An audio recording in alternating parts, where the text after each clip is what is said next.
Hello student, आज हम आरेख के अंतर्गत प्रश्नावली 10 का 7वां प्रश्न हल करेंगे। मैं हूं परमानंद पटेल। स्वागत है आपका आपके अपने चैनल पीएन पटेल क्लासेस पर। तो आइए देखते हैं प्रश्न। एक रेलगाड़ी 60 किलोमीटर प्रति घंटे की नियत चाल से चल रही है। विभिन्न समयों में तय की गई संगत दूरी के मध्य आरेख खींचिए। यहाँ पर रेलगाड़ी की जो चाल है वह है 60 किलोमीटर प्रति घंटे, यानी कि एक घंटे में जो है 60 किलोमीटर की दूरी जो है तय करती है।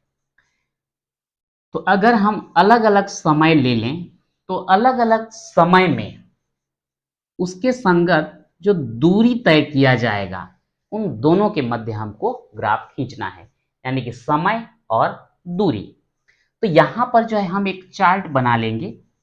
मैं लिख दिया हूं, पहला जो है क्रमांक, दूसरा समय घंटे में, यानी कि 1 घंटे में, 2 घंटे में, 3 घंटे में, 4 घंटे में हम अलग अलग ये कर लेंगे।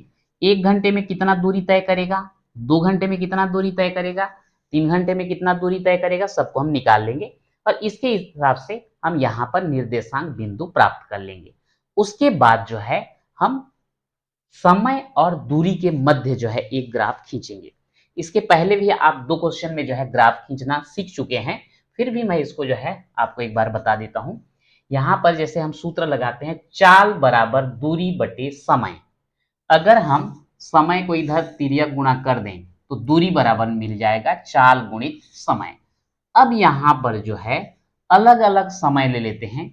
अगर हम समय 1 घंटा लेंगे तो हमको दूरी क्या मिलने वाला है, चाल कितना है 60, समय कितना ले रहे हैं 1 घंटे, तो हमको यहाँ कितना मिलेगा, दूरी मिलेगा 60 किलोमीटर।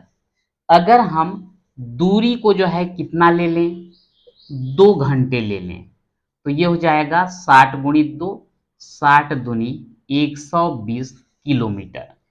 अगर हम तीसरे में देखें कि दूरी जो है समय को हम 3 घंटे ले लें तो 3 6 का 18, यानी कि 180 किलोमीटर हो जाएगा।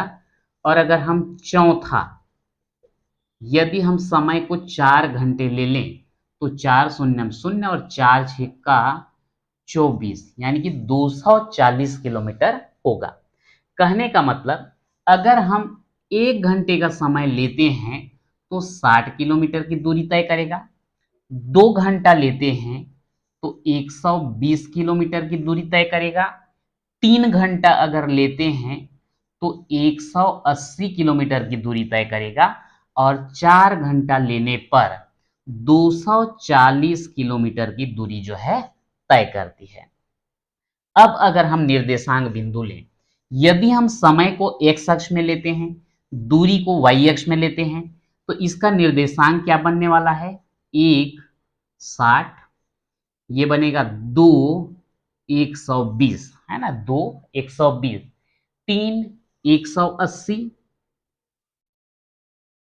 और 4 240। तो ये जो है हमको एक निर्देशांक बिंदु प्राप्त हो गया है।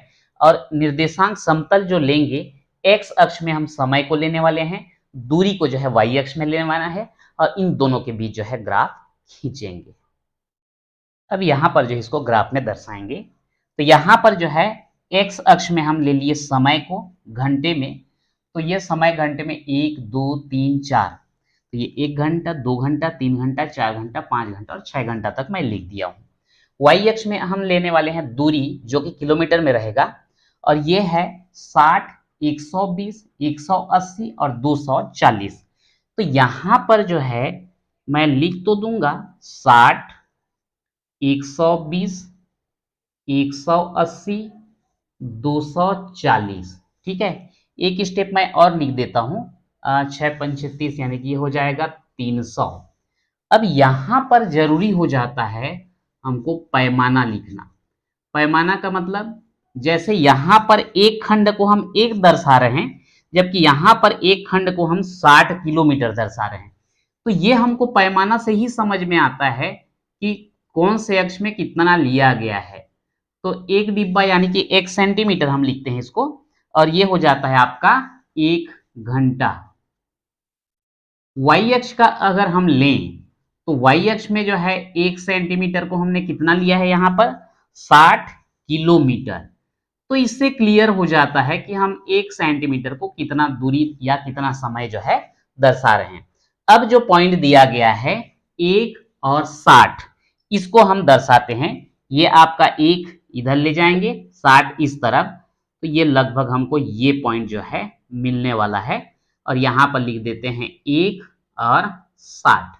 दूसरा पॉइंट है वहां पर 2 120, तो ये हो गया आपका 2 और ये हो गया 120। इसको इधर आगे बढ़ाएंगे, इसको आगे बढ़ाएंगे, लगभग हमको ये वाला पॉइंट मिलने वाला है और ये हो जाएगा 2 120।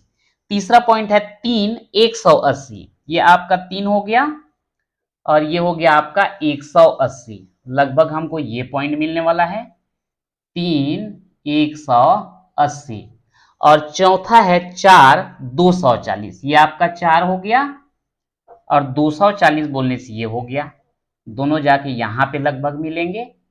तो ये आपका चारों बिंदु जो है हमने यहाँ पे दर्शा दिया है।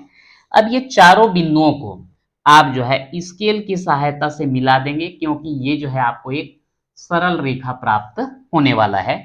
क्योंकि यहाँ पर जो है मैं हाथ से मिला रहा हूं, इसलिए एकदम स्ट्रेट लाइन तो नहीं आ रहा है, लेकिन आप जब ग्राफ में इसको प्लॉट करेंगे तो ये जो है बिल्कुल एक सरल रेखा जो है प्राप्त होगा। इसको जो है ग्राफ में भी मैं दर्शा करके आपको जो है दिखा देता हूं। इसका जो है आप स्क्रीनशॉट ले लेंगे ताकि आपको कॉपी में बनाने में जो है असुविधा ना हो। तो ये इस प्रकार से जो है आज हमने प्रश्नावली 10 कंप्लीट कर लिया है। तो इसके साथ ही प्रश्नावली 10 और ये चैप्टर जो है कंप्लीट होता है। तो आज के वीडियो में इतना ही, मिलते हैं नेक्स्ट वीडियो में।